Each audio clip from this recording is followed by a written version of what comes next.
Eh, Buenas tardes. Bienvenidos a una nueva edición de los Diálogos de Garrigues Sostenible, el ciclo de webinars que estamos manteniendo con profesionales del despacho e invitados para tratar sobre cuestiones de actualidad en materia de sostenibilidad y criterios ESG. En esta ocasión queremos abordar un tema que creemos muy interesante, que es cómo la sostenibilidad está llegando a las juntas generales de accionistas. Para ello contamos con un fantástico invitado, Carlos Sáez Gallego, Country Head de Georgeson, el Proxy Solicitor. Buenas tardes, Buenas Carlos. tardes. Y tenemos también a Eduardo Gómez de Salazar, socio de Garrigues y responsable del área de Human Capital Services. Buenas tardes, ¿qué tal? Y yo mismo, Sergio González Galán, socio también de Garrigues y coordinador del área de gobierno corporativo. Recordamos a la audiencia que pueden enviar sus preguntas a través del botón de Q&A que hay en la aplicación. Trataremos de responderlas al final de este webinar y en la medida que quede alguna haremos lo posible por responderlo por email. Bien, nuestro diálogo hace referencia a la sostenibilidad en las juntas de accionistas y para romper el hielo, si me dejáis, hago yo un poco de introducción y pongo en suerte el tema. Sin remontarnos tampoco a la prehistoria, yo creo que el primer hito relevante en cuanto a sostenibilidad yo lo pondría en el Código Unificado de 2006, donde se recomendaba entre las materias indelegables del Consejo, aquellas que se recomendaba que el Consejo de Administración asumiese, estaba de la política de responsabilidad social corporativa. Es verdad que ese código expresamente decía que no iba a tratar sustancialmente o sustantivamente las cuestiones de responsabilidad social corporativa, pero ya el mero hecho de incluirlo como una materia que el Consejo debía tratar directamente, pues era un hito importante. A continuación, la ley de reforma de la ley de sociedades de capital para la mejora del gobierno corporativo en 2014 trasvasa esa recomendación al derecho imperativo. Y ya a partir de finales de 2014, cuando se aprueba esa ley, la política de responsabilidad social corporativa se convierte ya en una materia indelegable por ley en el Consejo de Administración. Esto es algo bastante habitual que ha ido ocurriendo en las recomendaciones de gobierno corporativo, que muchas de ellas poco a poco se han ido trasvasando de ser una recomendación a ser una obligación imperativa. Y a raíz de esa reforma, importante reforma de la Ley de Sociedades de Capital, surge el nuevo Código de Buen Gobierno de 2015. En ese Código de Buen Gobierno yo destacaría dos aspectos fundamentales.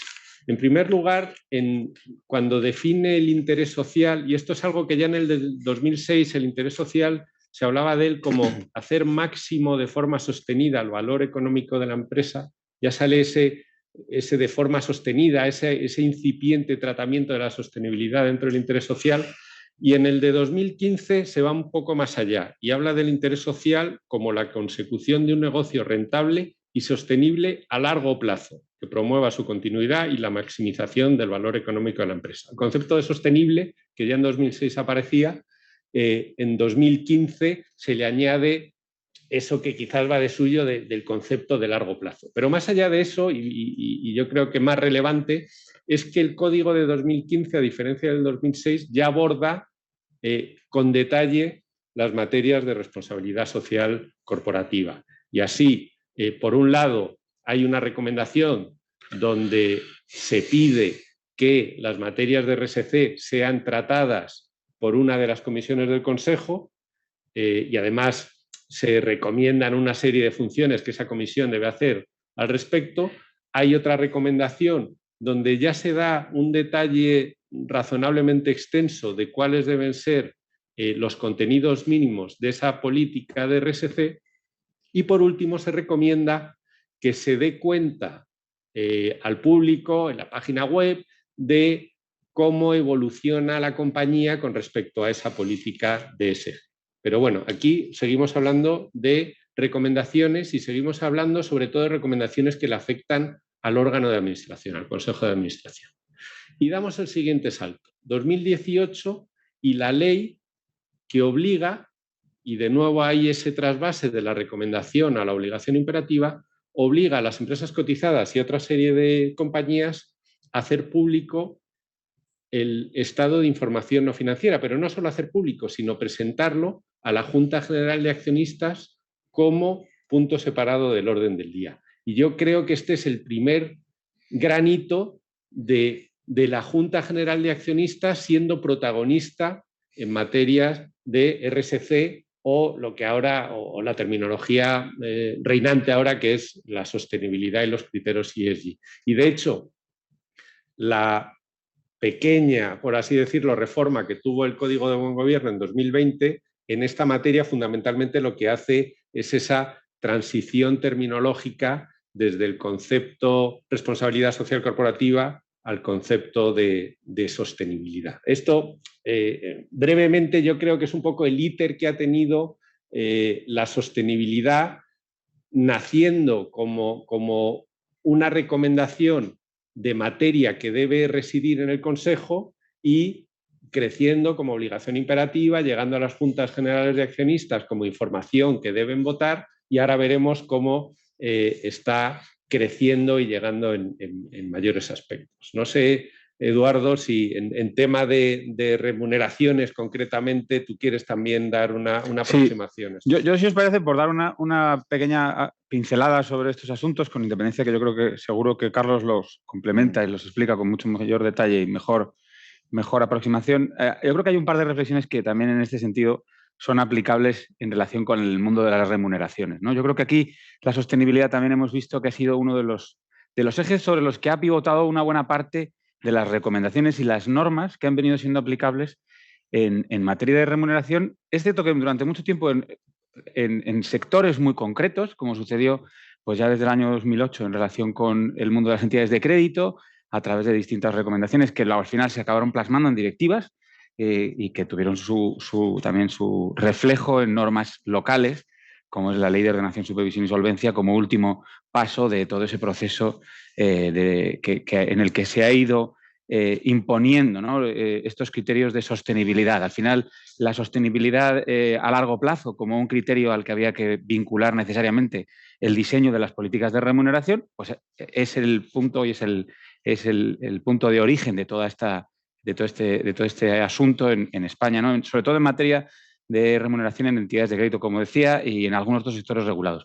En las sociedades cotizadas ha sucedido algo parecido. Es cierto que además yo creo que el mero hecho de que la remuneración forme parte de los asuntos que dentro del gobierno corporativo han ganado un peso específico muy particular, pues es una buena demostración hasta qué punto pues estos criterios de sostenibilidad están siendo o forman parte del debate habitual en las juntas, como seguro que Carlos ahora nos cuenta, ¿no? Y también yo creo que hay un segundo punto en el que podemos encontrar, quizá de una manera más material, ¿no? más tangible, el impacto que todo este mundo de la sostenibilidad está teniendo en el gobierno de las remuneraciones, como es que estamos viendo que hay un reflejo evidente en el diseño y en la implantación de esquemas de remuneración a largo plazo, no ya solo las políticas que, como luego veremos, están siendo objeto de debate y de aprobación por parte de las juntas. Es algo a lo que nos vamos a enfrentar enseguida. Seguro que Carlos está ocupando una buena parte de su tiempo con esto ahora, como nos pasa a todos ahora.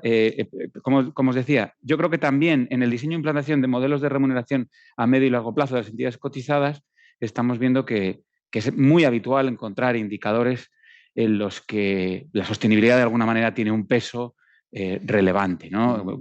Es cierto que el tema de cuál es ese peso pues también es otra cuestión en sí misma, pero que estamos encontrando, ¿no? Que ya no es solo tener criterios financieros, sino que algunos criterios no financieros vinculados específicamente con la sostenibilidad, pues es cada vez más habitual que nos encontremos, ¿no? Yo creo que son, por dar un poco pie al debate y permitirle también a Carlos que nos Pero bueno, vamos a aprovechar que tenemos a Carlos totalmente, aquí con nosotros y yo la primera pregunta que te quería hacer, Carlos, es ¿cómo estáis viendo vosotros como proxy solicitors de alguna de las principales compañías cotizadas?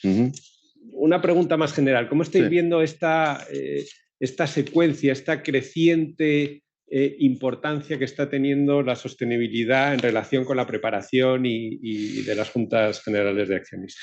Pues efectivamente, o sea, yo creo que si echamos una mirada atrás los últimos 20 años, vemos una tendencia clara. En el año 2000 los inversores se focalizaron en los riesgos de tipo financiero con el tema de la caída de Enron. En el año 2008, con la caída de Lehman Brothers, los inversores se focalizaron en los riesgos relativos a gobierno corporativo. Y yo creo que la crisis del COVID-19 lo que ha hecho es que los inversores se focalicen mucho en los riesgos de sostenibilidad, incluso en los riesgos sociales, pero sobre todo en los riesgos de sostenibilidad. Con lo cual, eso está impactando también en cómo las compañías tienen que diseñar sus esquemas retributivos, ¿no? Pues para incluir indicadores de sostenibilidad en estos esquemas, tanto en la retribución a corto como a largo plazo, ¿no? Entonces, tengo aquí unos datos de un estudio que hemos hecho recientemente desde Georgeson, en el cual hemos visto que en el IBEX 35 el 70% de las compañías están incluyendo indicadores ESG en sus modelos retributivos, o sea, en sus esquemas retributivos a corto plazo. El 38% de estas compañías los están incluyendo en los esquemas retributivos a largo plazo y fijaros, todavía hay casi un 25% de compañías que no están incluyendo este tipo de indicadores en sus modelos retributivos. Con lo cual, bueno, yo creo que si las retribuciones en sí ya eran un dolor de muelas para los secretarios de consejo, en general para las compañías, este tema le va a meter todavía muchísima más presión a las compañías, porque es verdad que los inversores y los proxy adversos están esperando que las compañías incorporen este tipo de indicadores en sus modelos retributivos. Vale, muy interesante esto que dices. Y tú, en ese sentido, ¿cuál crees que es el principal obstáculo con el que se encuentran las compañías cuando hacen ese enfoque, ¿no? Claro, yo creo que hay dos. El primero, el más importante, es muy complicado que tú puedas incluir este tipo de indicadores si no tienes una estrategia de sostenibilidad, porque al final todo aquello que no se mide no se puede gestionar.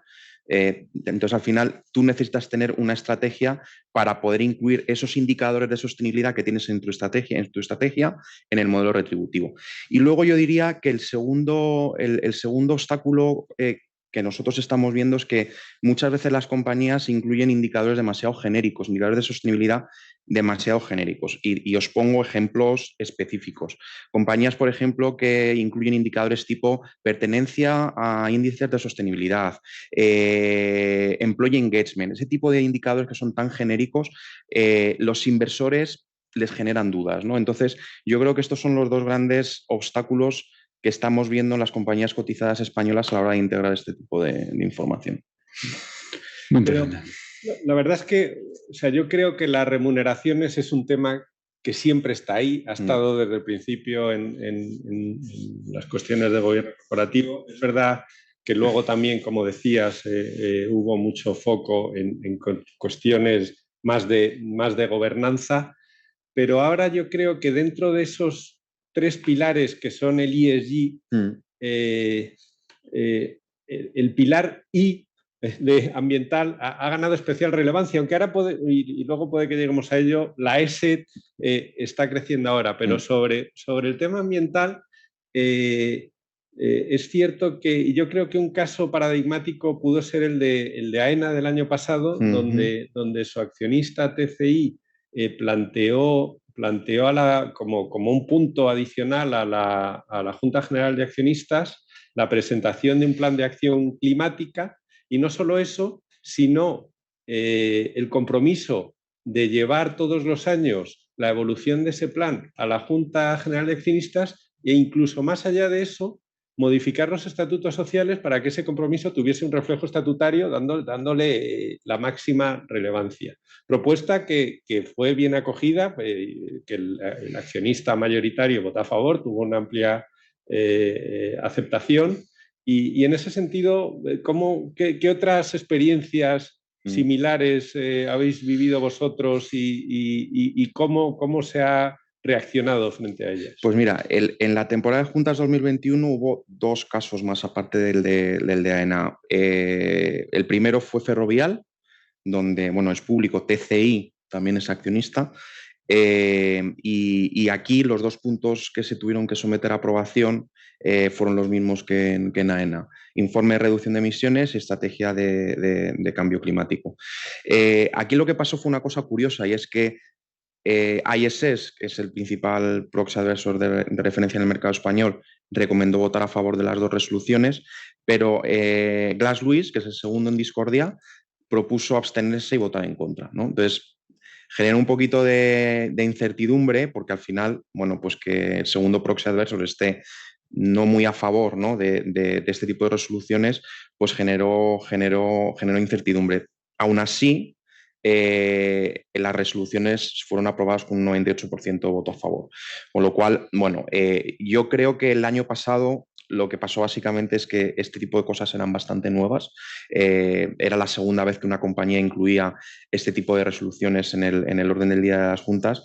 Nosotros pensamos que en los próximos años vamos a ver más resoluciones de este tipo en otras compañías del IBEX 35, porque es verdad que, por un lado, hay una presión creciente por parte de los inversores, también es verdad que hay muchas compañías que se quieren posicionar en este asunto y llevar este tipo de resoluciones a aprobación a la Junta es una manera de mostrar un compromiso por estos temas. La otra compañía que llevó una resolución de este tipo fue Iberdrola, 99% de voto a favor en la Junta de la Estrategia de Cambio Climático. Y yo creo que básicamente vamos a ver en los próximos años en otros sectores, no solo en el sector infraestructura y energía, sino en banca, en diferentes sectores, cómo estas resoluciones van a ser el pan nuestro de cada día, ¿no? Sí, yo creo que lo que sacamos, lo que podemos extraer de ello es que, desde luego, los accionistas parecen muy proclives a recibir satisfactoriamente este tipo de cuestiones. Otra cosa es hasta qué punto tiene sentido y hasta dónde llegar en llevar estas materias a la Junta General o que residan más en el ámbito de la estrategia de la empresa, que es más una cuestión de Consejo de Administración. Pero yo creo que por la relevancia que están teniendo, la creciente presentación de estos puntos a la Junta, no sé si jurídicamente sea lo más preciso, pero desde luego le da un marchamo como de... De hecho, para nosotros el benchmark en este tipo de resoluciones son los Estados Unidos, porque allí es más común encontrar este tipo de resoluciones a propuesta de los inversores. En Estados Unidos, si tienes un 1% de la compañía, puedes incluir puntos adicionales en el orden del día. Y hay muchos inversores ESG que lo que hacen es que se aglutinan y proponen a la compañía incluir puntos de sostenibilidad, aparte de otros temas de diversidad, de ciberseguridad, pero sobre todo los temas de cambio climático. Entonces allí sí que estamos viendo una diversidad mayor en cuanto a la tipología de propuestas de acuerdos que se llevan en el ámbito de sostenibilidad.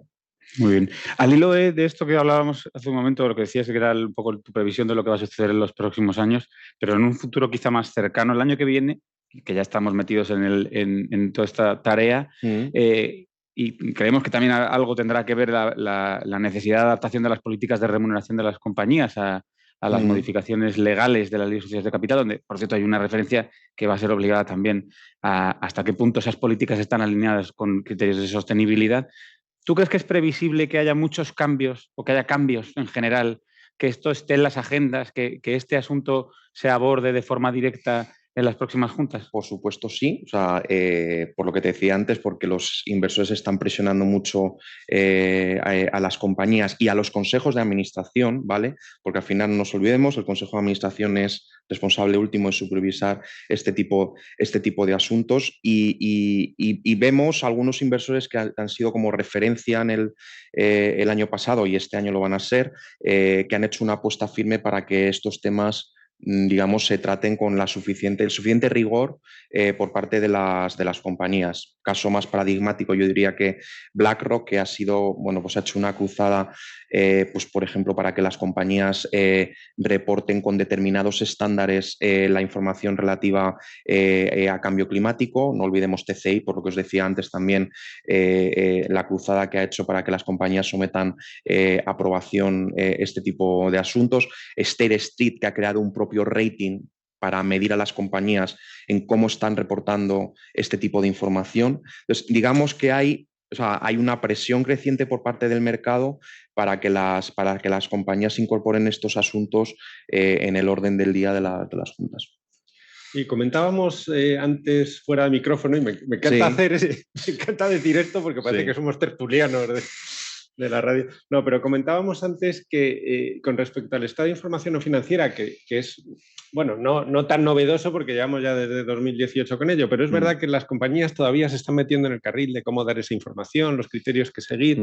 Y me decías, Carlos, que no es una cuestión fácil y que los inversores institucionales tienen a veces especiales requisitos sobre cómo reportar esa información que dificulta a las empresas pues, su ejercicio de transparencia al mercado. ¿Qué? Pues la verdad es que sí, el caso de BlackRock también es un ejemplo, porque el año pasado en alguna compañía del IBEX 35 que no estaba reportando, pues por ejemplo, con el estándar FCD, que para ellos es el estándar que las compañías tienen que seguir para reportar la información de cambio climático, cuando vio que esa compañía en concreto no estaba reportando la información con este estándar, les dijo que iba a recomendar, o sea, iba a votar en contra de todos los consejeros que iban a reelección a la Junta, incluso los independientes.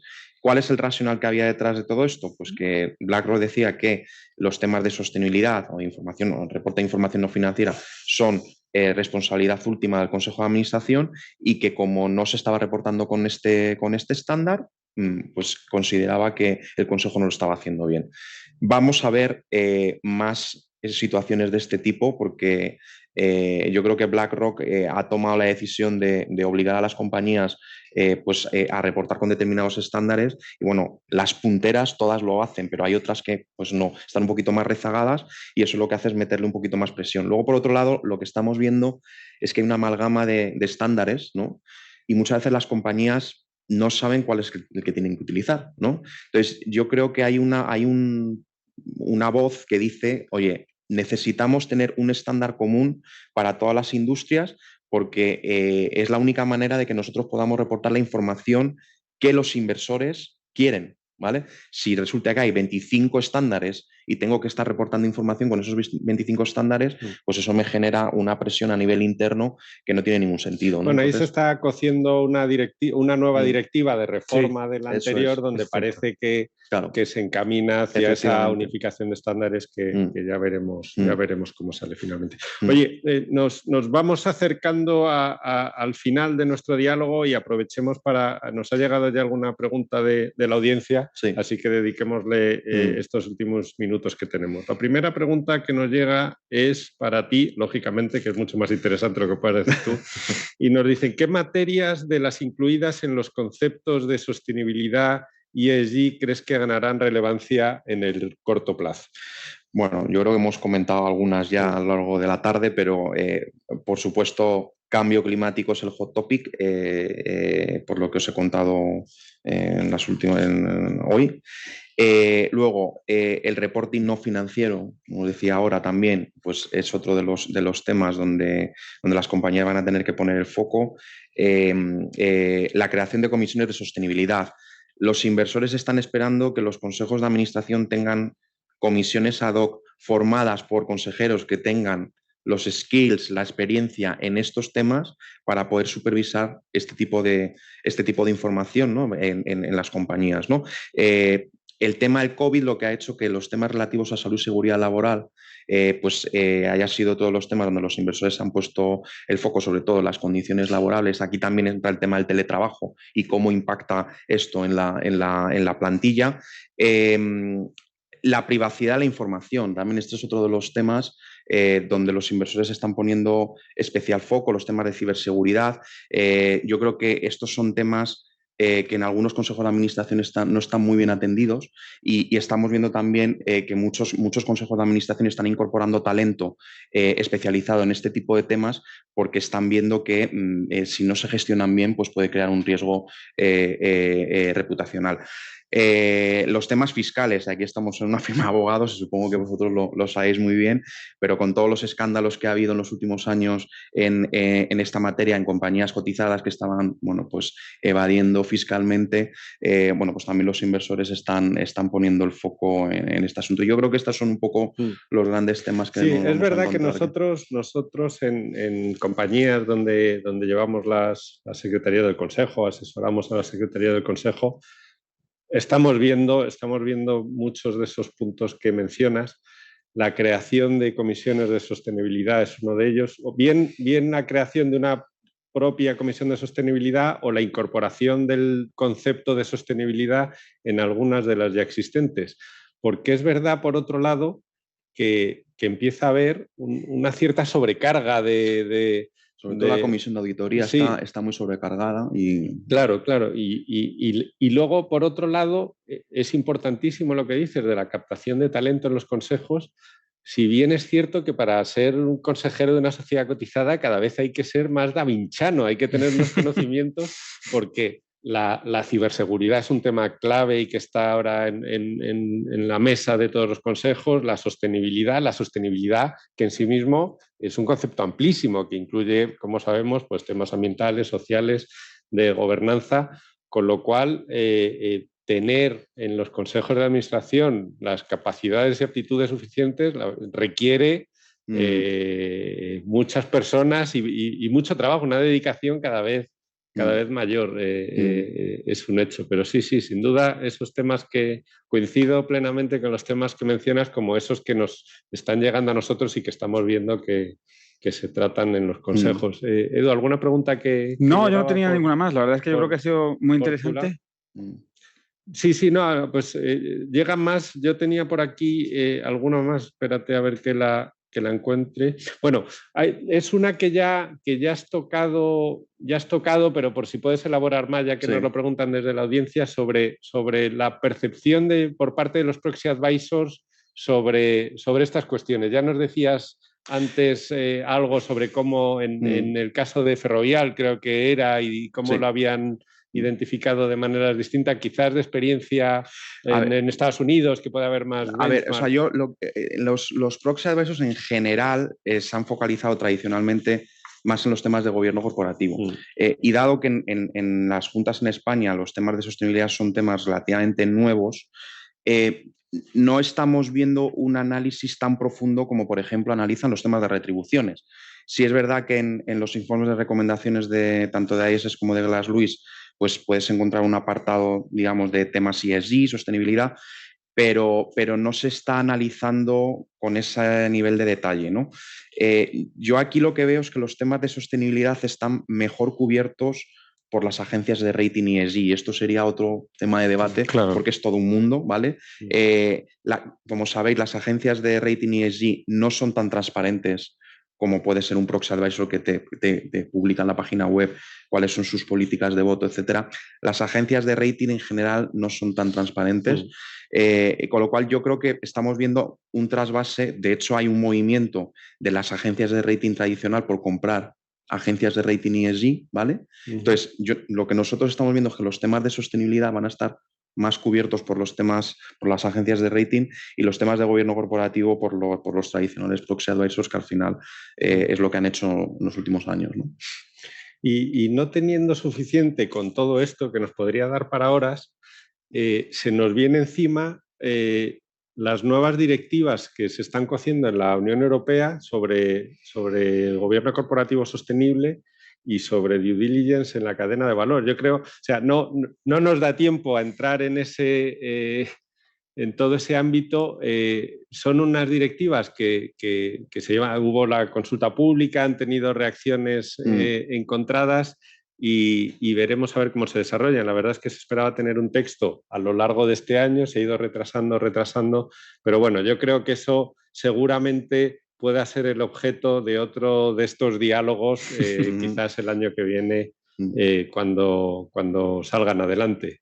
Eduardo, no sé si tienes... Nada, yo además, yo creo que, vamos, sobre todo darle las gracias a Carlos por su excelente exposición y su capacidad de compartir con nosotros una visión tan interesante de este asunto. Dar las gracias a la audiencia, a toda la gente que haya podido participar con sus preguntas o atendiendo a las explicaciones y a la visión de Carlos. Y poco más, emplazaros a seguir atendiendo a estos diálogos. Se nos sabe nada poco, Carlos. Nos gustaría tenerte mucho más tiempo. Yo encantado de venir cuando que en vez de diálogos de una tarde fueran de una merienda cena casi, ¿no? Pero como no se puede, pues oye, nos quedamos en esto. Lamentablemente tenemos que dejarlo aquí. El tiempo nos apremia como siempre. Recordaros también que el próximo diálogo desde Garrigues Sostenible versará sobre las relaciones laborales y el compromiso de sostenibilidad, y tendrá lugar el próximo 22 de febrero a las 4:30. Os dejamos ahora con un vídeo muy breve en lo que hacemos desde el despacho en Gobierno Corporativo y Desarrollo Sostenible como una de las 12 líneas que desarrollamos desde la línea de Garrigues Sostenible. Muchas gracias, Carlos, y Gracias. hasta la próxima. Gracias.